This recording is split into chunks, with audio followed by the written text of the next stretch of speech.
எல்லாருக்கும் வணக்கங்க. Evening mini vlog தான் பார்க்க போகிறீங்க.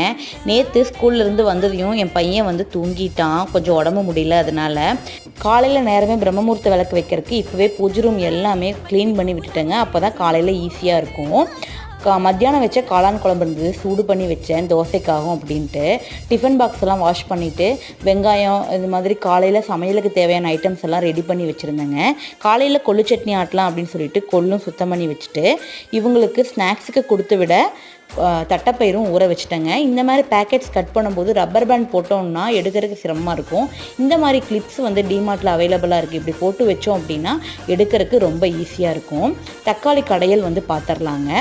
எண்ணெய், கடுகு, உளுந்தம்பருப்பு, கடலைப்பருப்பு போட்டு தாளிச்சிட்டு சின்ன வெங்காயம், காரத்துக்கு தகுந்த வரமிளகாய், பச்சை மிளகாய், அப்புறம் தக்காளியும் போட்டு உப்பு போட்டு 1/2 டம்ளர் தண்ணி ஊற்றி 4 விசில் வச்சு எடுத்தால் சூப்பரான தக்காளி கடையல் ரெடிங்க. இப்படி தான் என்னோடய ஈவினிங் ரொட்டீன்